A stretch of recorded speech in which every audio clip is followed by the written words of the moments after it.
고은 시인의 아주 간결하고 짧은 17글자로 된 그 꽃이라는 제목의 시가 있습니다. 내려갈 때 보았네, 올라갈 때 보지 못한 그 꽃이라는 아주 짧은 시입니다. 자, 그렇다면 왜 올라갈 때는 그곳에 환하게 피어 있었던 그 꽃을 보지 못했을까요?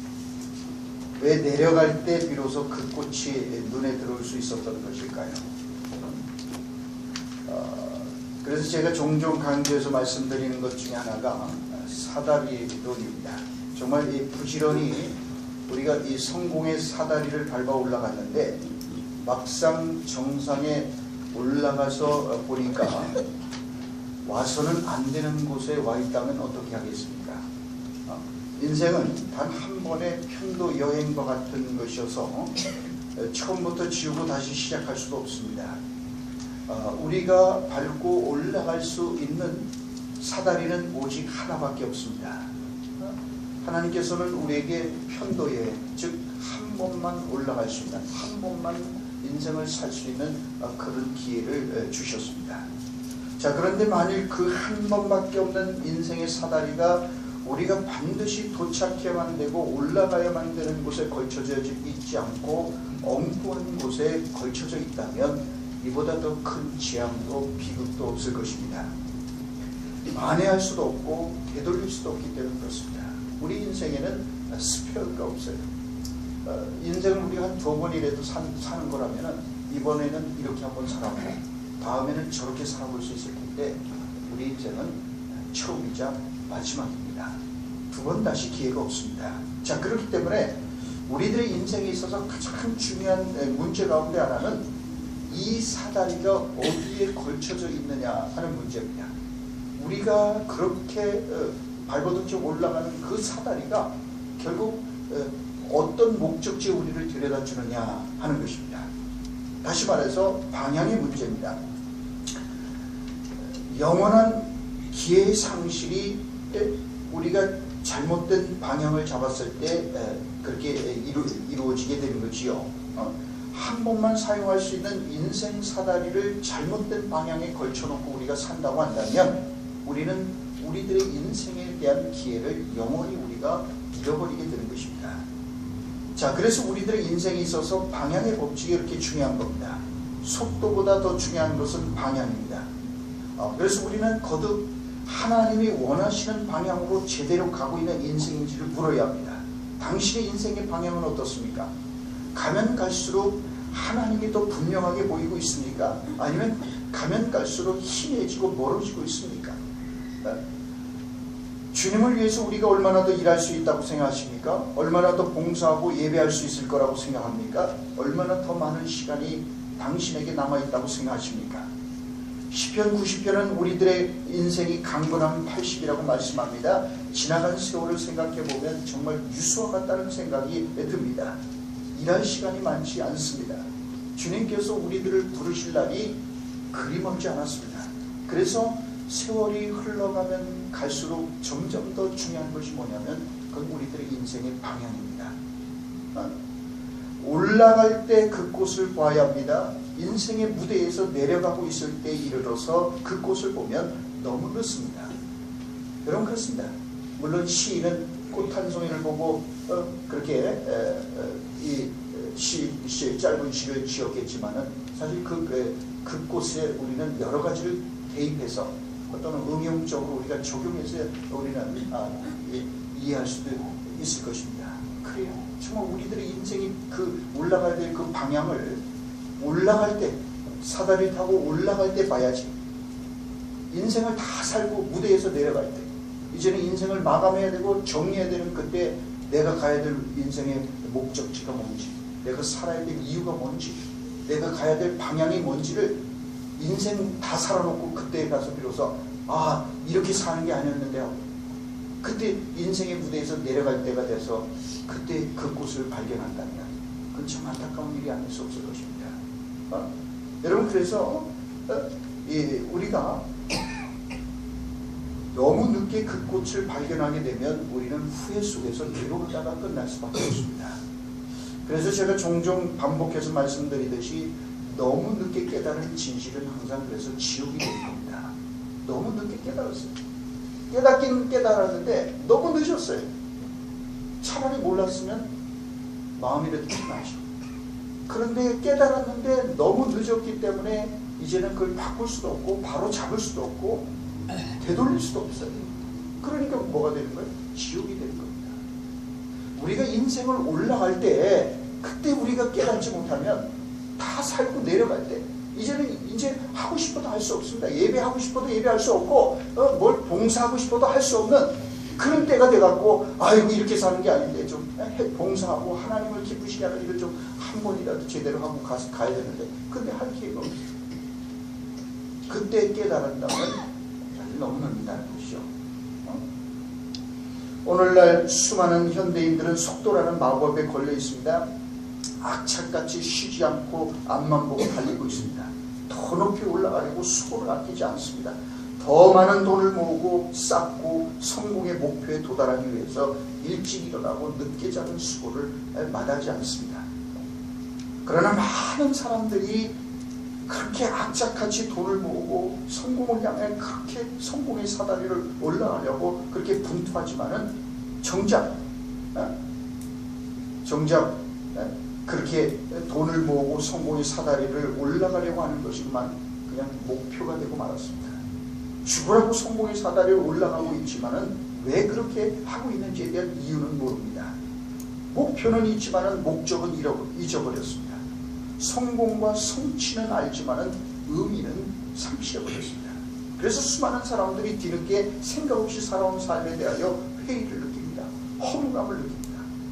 수많은 사람들이 남부러울 것 없어 보이는 성공의 정상에 올라서 놀랍게도 후회를 합니다. 잘못 살았다고 고백을 합니다. 그래서 미국의 어느 소설가는 말하기를 내가 젊었을 때 정상에 올라가도 거기에 사실 아무것도 없다라는 것을 진작 누군가가 나에게 가르쳐 주었으면 얼마나 좋았을까 라고 그렇게 탄식하게 고백했어요. 그래요.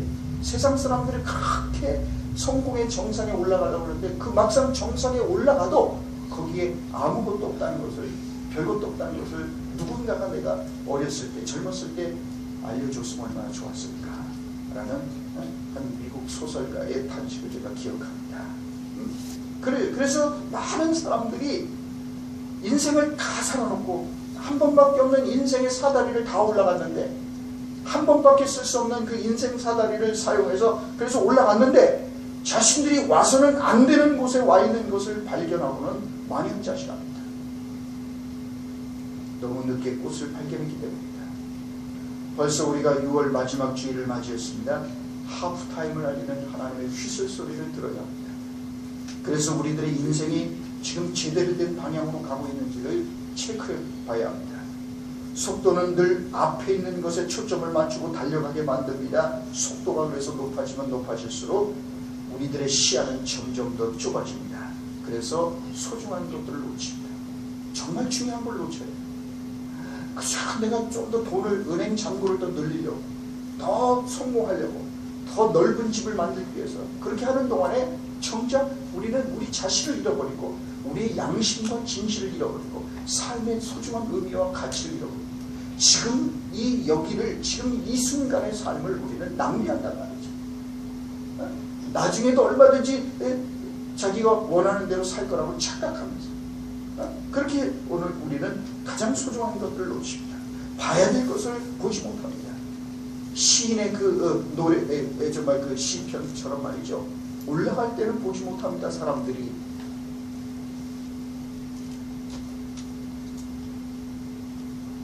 그래서 점점 더 위험한 인생이 됩니다. 반면에 기다림은 앞에 있는 것을 앞당겨서 지금 여기에서 살아내는 겁니다.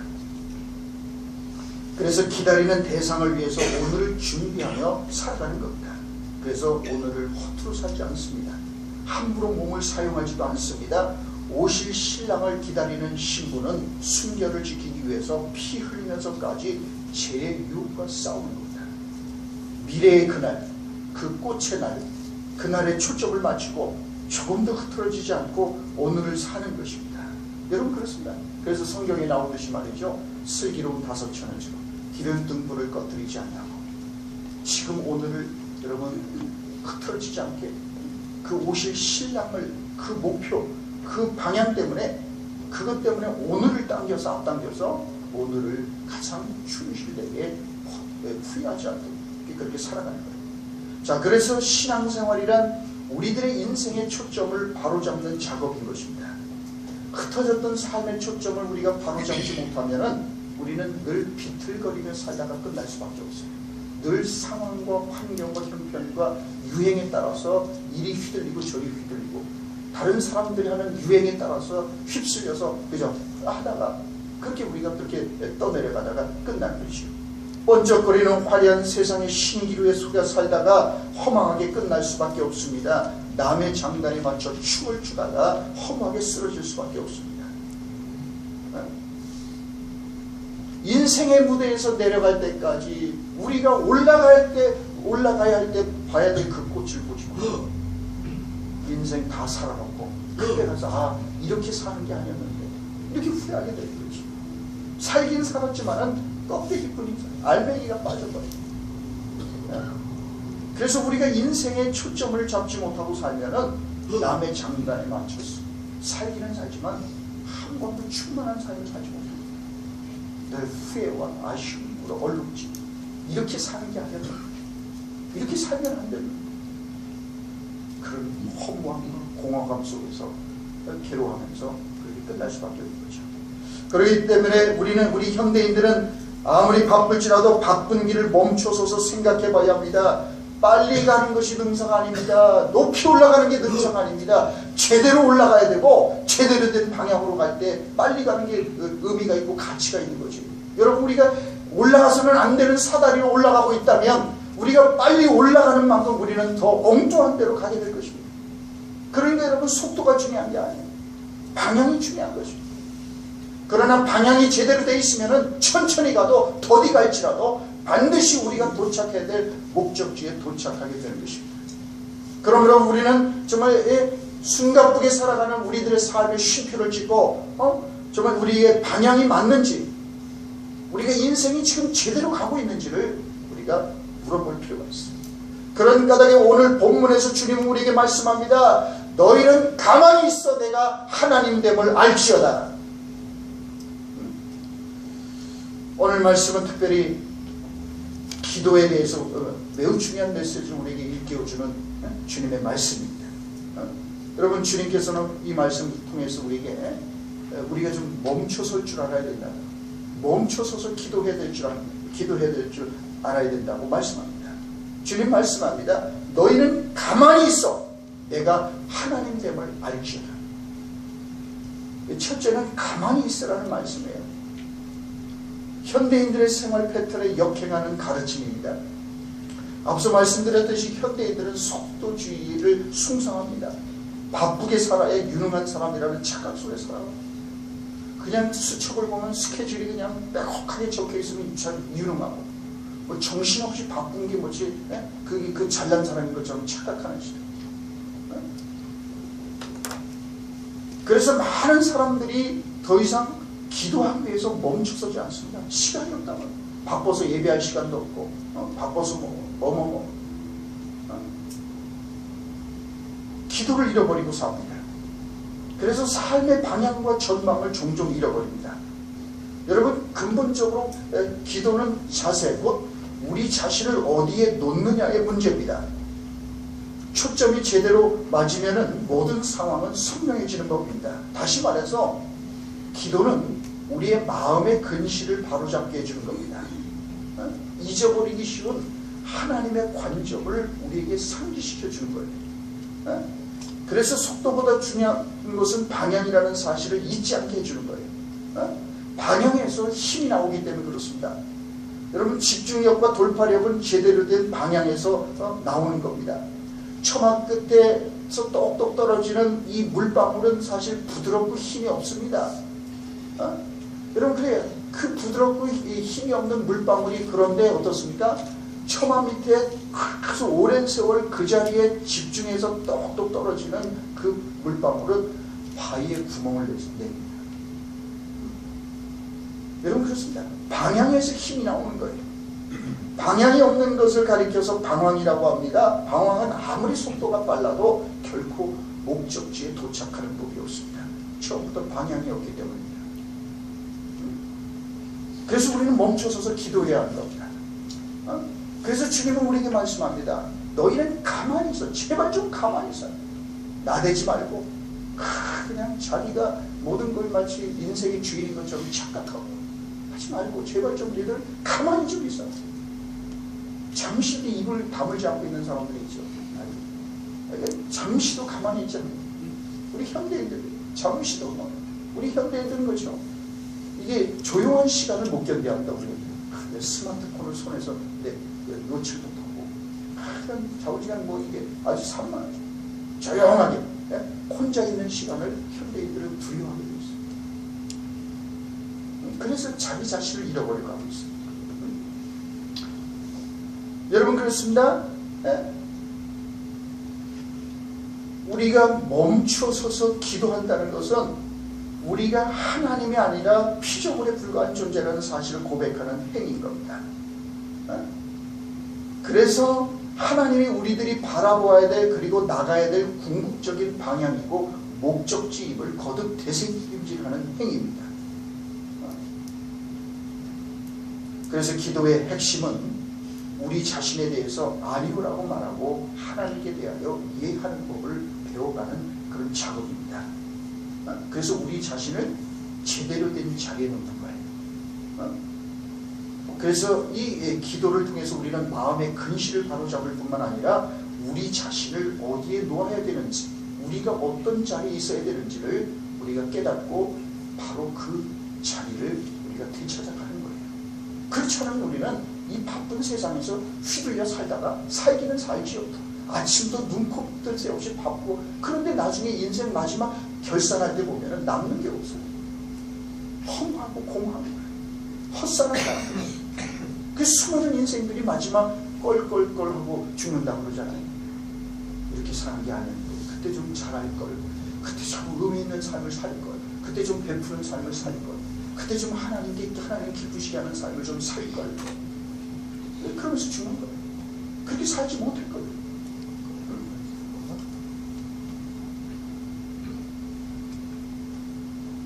여러분 그렇습니다.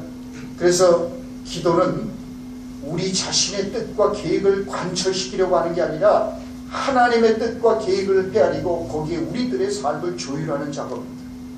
기도는 사실 하나님으로부터 듣는 작업입니다. 그래서 우리는 정기적으로 예배와 기도와 말씀 묵상을 통해서 멈출 때 피조물 본래의 자리에서 살아가는 법을 배우게 됩니다. 그래서 우리가 멈춰설 때, 기도하기 위해서, 예배하기 위해서 멈춰설 때, 그때 비로소 우리는 피조물의 자리에 있다는 것, 우리가 피조물에 불과하다는 것, 창조주 하나님 따로 계시고 우리들의 인생의 생사화복을 주관하시는 분이 따로 있다는 것. 여러분 지금 여러분들이 예배당에 나와 있지 않습니까? 그래도 여러분이 아무것도 안 하고 있을 때도 이 세상 문제 전혀 없어요. 아니 우리가 이 세상이 존재하지 않아도 문제될 게 하나도 없어요. 우리가 빠지면 큰일 날 것? 아니 그렇지 않습니다. 우리 빠져도 전혀 문제될 거 없어요. 하나님께서 다 알아서 하십니다. 여러분 그렇습니다. 지금 우리가 이 자리에 있지만은 아무것도 안 하고 있지만 예배하고 있지만은 문제 없습니다. 우리 인생 아무 문제 없고 하나님 다 돌아가게 하십니다. 우리가 기도하기 위해서 멈춰섰을 때도 그래서 우리는 피조물에 불과하고 창조주 하나님이 모든 것의 주인이셔서 그분이 살아계셔서 그분이 다스리신다. 그 우리가 고백하는 행위. 그래서 우리는 기도 생활을 통하여서 하나님을 창조주 자리에 모셔 하나님으로 하여금 하나님이 되시게 해드리고 우리가 겸손히 피조물의 자리에 서게 되는 것입니다. 그래서 우리는 기도를 통하여 속도에 빠져서 우리가 잃어버리는 삶의 방향과 초점을 바로잡을 수 있는 것입니다. 1977년 8월 20일 보이저 2호가 1호에 앞서 지구를 출발을 합니다. 보이저 1호는 9월 5일 뒤따라 그렇게 발사돼서 그렇게 항해를 시작하지요. 자, 38년이 지난 지금 태양계와 성간 우주의 경계지대를 지금 함양하고 있다고 나사가 발표했습니다. 최근에. 그러니까 여러분 지금 이 38년을 보이저 125가 날아갔는데 지금 이 태양계의 품에서 막 빠져나가서 다른 항성의 이 권역으로 지금 들어가는 중입니다. 미국 그래서 항공우주국은 실시간으로 두 우주선의 위치를 지금 공개하고 있습니다. 지난 5월 20일 한 달 좀 넘은 그 20일 기준으로 지금 보이저 1호가 지구에서 195억 4,463만 킬로미터 떨어져 있답니다. 보이저 2호는 160억 8,614만 킬로미터를 지금 날아가고 있고요. 자, 그래요. 그러니까 이 보이저가 125가 38년을 지금 날아갔는데 이 정도를 겨우 이 정도야. 지금 태양계를 막 벗어나고 있는 중. 태양계와 다른 항성의 경계 지배를 지금 이제 빠져나가고 있는 그런 상황이라고 합니다. 여러분, 그러니까 여러분 이 태양을 중심으로 돌아가는 세계가 아무리 광활하다 할지라도 여러분 은하계에 존재하는 수백억 다른 별들과 그 행성의 일부에 지나지 않는다는 거예요. 여러분 우리가 있는 이 우주계에는 그런 은하계가 무려 우리가 이 태양계 같은 은하계가 무려 1,000억 개나 있을 것이다 라고 과학자들이 추정을 합니다. 그러니까 여러분 이게 말이 그렇지. 이 태양계 지금 인류가 발사한 가장 지금 멀리 날아가고 있던 이 우주선이 말이죠. 38년을 날아갔는데 이제 겨우 태양계를 벗어나요. 우리가 위치하고 있는. 그런데 그런 태양계와 같은 은하계가 1,000억 개가 넘는다는 거예요. 그렇기 때문에 과학자들의 추정에 의하면은 여러분 만약 우주 끝까지 광속으로 그냥 시속이 아니라 광속입니다. 그러니까 광속은 빛이 1초에 갈 수 있는 거리를 말하는 거예요. 그러니까 빛이 1초에 30만 킬로미터를 날아갑니다.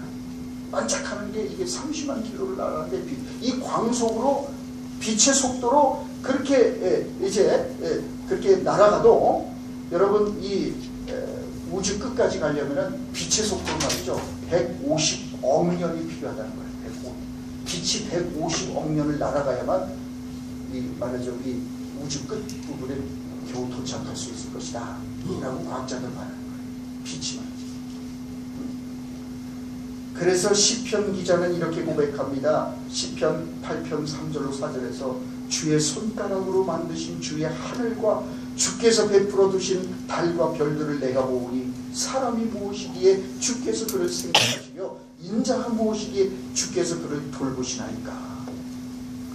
그래서 이 시편 기자는 이 어마어마한 광대한 우주 공간을 보면서 세상에 하나님께서 지으신 이 하늘과 달과 별을 보면서 사람이 무엇이냐. 이 지구라는 건 말이죠.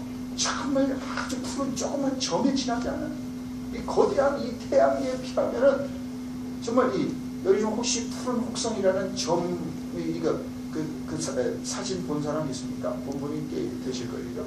이게 그 보이저호가 날아가면서 찍어서 보낸 사진. 그래서 이 지구가 캄캄한 우주 공간에 파란 점으로 보여요. 파란 점. 이게 그러단 말이에요. 이 어마어마한 우주 공간에 말이죠. 이 우리가 사는 지구라는 거는 하나의 한 푸른 점에 지나지 않습니다. 그러니까 여러분, 우리가 기도만이 우리로 하여금 하나님과 같은 관점을 갖도록 우리들의 시각을 교정시켜 주는 거예요. 정말 그래서 우리가 이 어마어마한 우주 공간을 생각할 때 우리는 너무 바쁘게 살아가니까 눈앞에 있는 것만 쳐다보고 그냥 이 눈에 보이는 세상이 전부인 줄. 그래서 이 세상에서 조금 더 높이 오르려고 이 세상에 더 많이 소유하려고 그냥 발버둥 치면서 그냥 눈앞에 있는 걸 잡으려고 그렇게 하지만은 눈을 들어서 우리가 이 어마어마한 우주 공간을 보면 우리 인간이라는 게 티끌 같은 존재라는 거예요. 이 하나님의 엄청난 우주 공간에서 사실 우리는 지극히 정말 그런 그 먼지 같은 존재라는 사실 우리가 생각하게 되는 거죠. 자, 그렇기 때문에 우리가 기도하기 위해서 멈춰설 때 기도를 통해서 우리는 하나님과 같은 관점을 우리가 가질 수 있게 되는 거죠. 우리의 눈을 가렸던 비늘이 떨어지면서 그 번쩍거리고 화려한 세상의 부귀영화와 그 이면에 무서운 위험이 도사리고 있으며 그것이 우리들의 삶의 궁극적인 목표가 될 수 없다는 사실을 우리가 보게 되는 겁니다. 제 아무리 우리가 육신을 아름답게 꾸며도 영원한 세계와 아무 상관이 없다는 점을 깨닫게 될 겁니다. 이것이 기도 생활이 우리에게 주는 유익입니다. 근시안적인 시각에 사로잡혀 잠시 있다가 사라져갈 것들에 목을 메고 살아가는 게 아니라 영혼의 관점에서 사물과 인생을 바라볼 수 있는 시각을 얻게 하는 겁니다. 그렇지 않습니까, 여러분? 이 어마어마한 우주 공간을 생각하면 빛의 속도로 날아가도 150억 년을 그 반짝거리는 빛의 속도로 가도 그렇게 가야 되는 이 어마어마한 우주 공간이 있습니다. 그런데 말이죠, 우리는 이 점 하나에 불과한 이 지구에서, 그리고 그것도 이 눈에 보이는 도시에서 싹 움켜쥐고 더 많이 오르려, 이게 사실 이 소금장난과 같은 이것에 우리가 올인을 하고 말이죠. 그게 전부인 것처럼 속도주의에 빠져서 이렇게 살아가는 게 얼마나 무모하고 어리석은 것인지 우리는 멈춰서서 기도할 때, 이 창조주 하나님이 지으신 이 우주 공간을 우리가 생각하며 기도할 때 비로소 우리는 깨닫게 되는 것이요. 텔레비전을 켜면 재산과 외모와 연봉과 지위가 성공과 성취의 척도라고 가르치는 광고가 연발탄처럼 쏟아져서 현대인들의 가치관을 오염시킵니다. 한 현상 넘어 있는 본질적인 것에 대해서 질문하지 못하도록, 생각하지 못하도록 온갖 잡동사니와 쓰레기 더미로 우리들의 영혼을 이 세상은 메워버립니다. 그래서 우리로 하여금 피상적인 것이 전부인 줄로 착각하면서 살아가도록 만드는 겁니다. 진리를 보지 못하고 허상에 눈먼 채 살아가도록 만드는데 초점을 맞추는 겁니다. 그래서 우리가 멈춰서서 하나님을 바라보지 않으면, 하나님 앞에 엎드리지 않으면 우리는 마치 그냥 숨가쁘게 돌아가는 이 눈에 보이는 세상, 이게 전부인 줄 착각하는 거예요. 이 신기루에 지나지 않는 거예요. 여러분, 우리가 죽을 때 뭘 가져가겠습니까? 여러분 주변에서 우리보다 먼저 세상을 떠난 여러분들의 부모님이나 아니면 어떤 가까운 지인들이나 한번 장례식 우리가 수도 없이 가봤지 않습니까? 뭘 가져가다가 아무도 가져가지 못하지 않습니까? 그런데 그걸 붙잡으려고 언제 죽을지도 모르는 사람들이 많지, 100년도 못 사는 사람들이 많지, 죽지 않을 것처럼 착각하고 그렇게 욕심을 내고 막 이렇게 하잖아요. 그러나 죽을 때 보면 아무것도 가져가지 못하지 않습니까? 그래서 주님께서는 오늘 말씀을 통하여서 너희는 가만히 있어, 내가 하나님됨을 알지어다, 그렇게 말씀해요. 제발 좀 가만히 좀 멈춰서.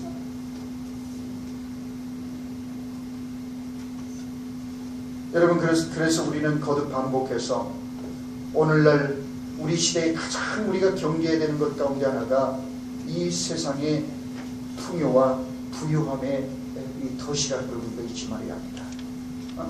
수많은 그리스도인들이 모조품에 지나지 않는, 그래서 이 세상이 제공해주는 불량식품과 육체의 오락거리에 푹 빠져 있어서 영적인 배고픔을 알지 못합니다.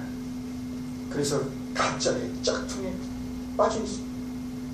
결국은 이 세상이 멈출 때, 이 세상이 끝날 때 함께 썩어지고 사라질 쓰레기 같은 것들, 그것들에 빠져 있어요.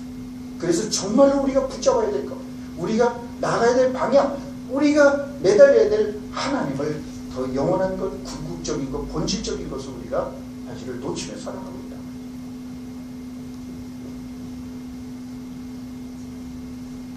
여러분의 기도 생활은 바로 이러한 우리들의 착시 현상을 바로잡아주는, 하나님의 관점을 회복할 수 있게 해주는 겁니다. 영혼의 관점에서 무상한 인생과 세상사를 바라볼 수 있는 건강한 시각을 제공해 줍니다. 그래서 주님께서는 너희들 제발 좀 가만히 좀 있어라, 좀 멈춰라, 그리고 기도해라, 한번 생각해봐라. 지금 니들이 어디로 가고 있는지, 무엇을 얻고자 그렇게 동분서주하고 있는지, 우리들 인생의 방향이 지금 제대로 가고 있는지를 우리가 멈춰서 물어야 된다는 거죠. 그리고 두 번째로 주님 말씀합니다. 내가 하나님됨을 알지어다. 내가 하나님됨을 알지어다. 내가, 여러분 주인이 따로 있어요. 우리 인생의 주어가 따로 있어요. 우리는 마치 내가 주인인 것처럼, 그러나 주님은 내가 주인이라는 것. 내가 하나님됨을 알지어다. 하나님을 찬양하기는커녕 제한하려고 발버둥치는 세상에서 진리를 믿고 따르는 길은 오직 기도뿐입니다. 하나님을 주인으로 모신다는 것은 우리 스스로 삶을 통제하는 권자에서 스스로 내려간다는 뜻입니다. 하나님께 의지한다는 선언, 그것이 바로 기도의 핵심입니다. 그러니까 나게 기도 생활이 주는 가장 귀한 축복 가운데 하나는 하나님을 우리가 이해하게 된다는 것입니다. 그리고 하나님을 이해하는 것은 곧 우리 자신을 이해하게 되는 것을 의미합니다. 우리가 어디서 왔는지, 어떻게 살아야 하고 또 어디로 가는지를 결정하는 겁니다. 기도 생활을 통해서 우리를 지으시고 이 땅에 보내신 우리가 그 살아계신 하나님을 우리가 인격적으로 만나게 될 때, 그때 비로소 우리는 내가 누구인지 알아요. 우리가 어디서 왔는지를 알 때, 즉 우리의 뿌리고 우리의 생명의 근원인 하나님을 이해하게 될 때, 우리가 어디서 왔는지를 알 때 우리는 또 어디로 가는지를 알 수가 있게 되는 거예요. 그리고 또 우리가 어디서 왔는지, 누구에게서부터 시작된 인생인지를 알 때 무엇을 위해서 살아야 되는지, 어떻게 살아야 되는지를 알 수가 있게 되는 거예요. 자, 그렇기 때문에 우리가 기도 생활을 통하여서 하나님됨을 알 때 우리는 우리 자신이 누구인지를 알게 되고, 무엇을 위해서 살아야 되고 어디로 가는 인생인지에 대한 궁극적인 대답을 갖고 살게 되는 겁니다. 우리 자신을 대면할 수 있게 되는 것입니다. 그래서 주님께서는 내가 하나님됨을 알지어다 라고 그렇게 말씀합니다. 여러분, 우리들의 인생에 있어서 가장 위대한 순간은 가운데 하나는 그래서 우리 자신을 대면하는 순간입니다. 그 순간이야말로 계시의 순간이에요. 우리 자신을 대면하는 순간이. 그래서 우리가 잘 아는 사도 바울은 이 다메섹 도상에서 자기 자신을 대면하잖아요. 지금까지 자기 자신이 뭔지, 자기가 어디서 왔는지, 무엇으로 해서 살아야 되는지 모르고 어디로 가고 있는지도 모르고 다메섹으로 질주하고 있었던 그 인생, 하나님과 역주행하고 있었던 그 인생 아니었습니까? 그런데 그런 하나님께, 이 사도 바울에게 뭡니까? 하나님께서 그날 강한 빛으로 임하셨고, 그가 말에서 떨어지지 않습니까? 그리고 그때 사도 사울이죠. 그때 묻죠. 도대체 나는 누구십니까? 나는 네가 핍박하는 예수다. 예수님께서 말씀하시죠.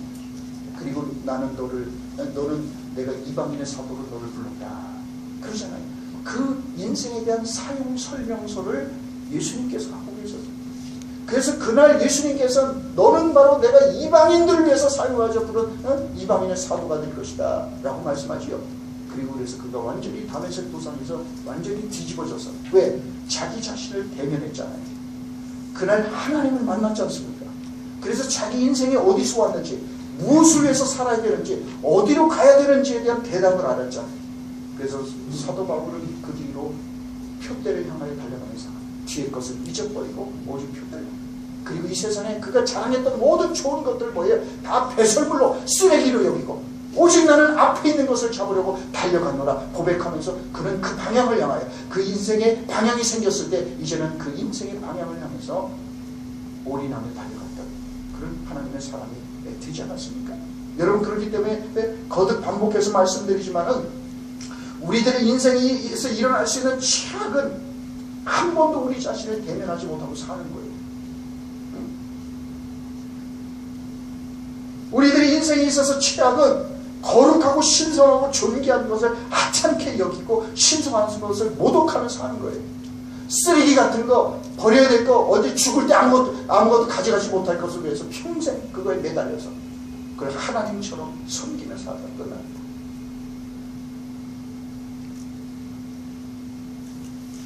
여러분, 그렇기 때문에 예 없이 우리 모두에게는 자기 대면의 은총이 있어야 된다는 거죠.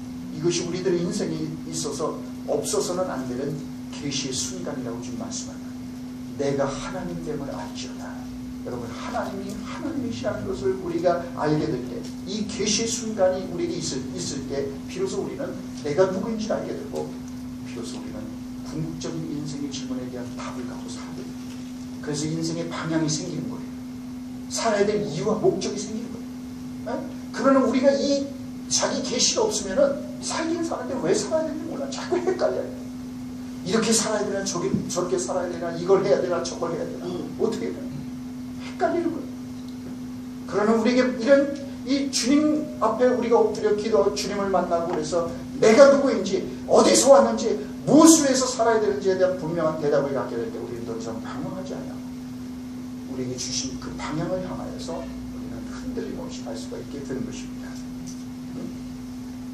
그래서 우리 모두에게 이 역시 이처럼 자기 대면의 순간이 필요합니다. 그래서 주님께서는 너희는 가만히 있어 내가 하나님됨을 알지어다 라고 이렇게 말씀합니다. 그래서 기도는 우리가 하나님을 바로 알아가게 하는 통로가 되는 것입니다. 우리가 우리 자신을 대면할 수 있게 되는 것은 하나님이 하나님 되심을 알 때 일어나는 사건인 것입니다. 창조주이신 하나님이 내 인생의 하나님이 되실 때 비로소 모든 가치의 피라미드가 반듯하게 세워지는 것입니다. 여러분, 옷 첫 단추를 제대로 끼워야만 나머지 모든 단추가 제자리에 닿고 옷이 뒤틀리지 않잖아요. 첫 단추를 잘못 끼우면 엉망이 되는 거예요. 그처럼 여러분, 우리가 하나님이 하나님 될 때, 우리가 이런 계시의 순간을 통해서 내가 하나님됨을 알지어다, 하나님이 내 인생의 하나님됨을 우리가 알 때, 그래서 이 첫 단추를 제대로 끼울 때 우리들의 인생의 나머지 모든 가치의 피라미드가 이게 제대로 가게 될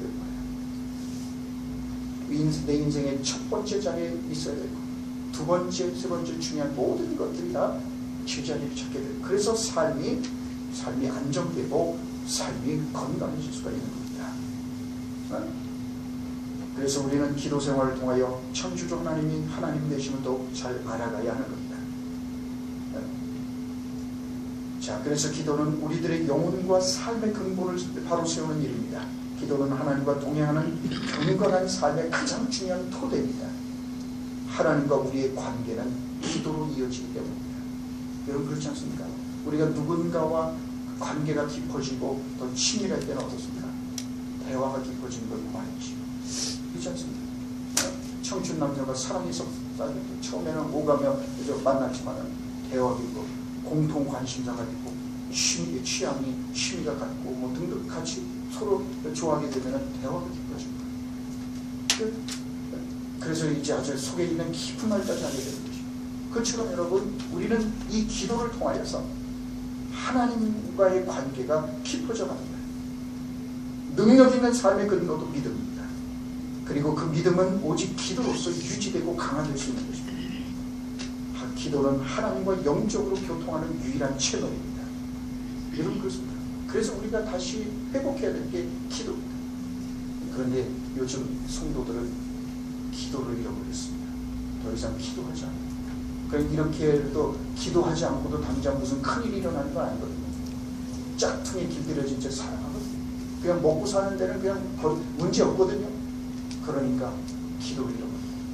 그래서 점점 하나님과 이 관계가 엉망이 돼가는데도 그냥 당장 좋은 집에서 좋은 음식 먹고 그냥 그렇게 사니까 그게 삶이죠.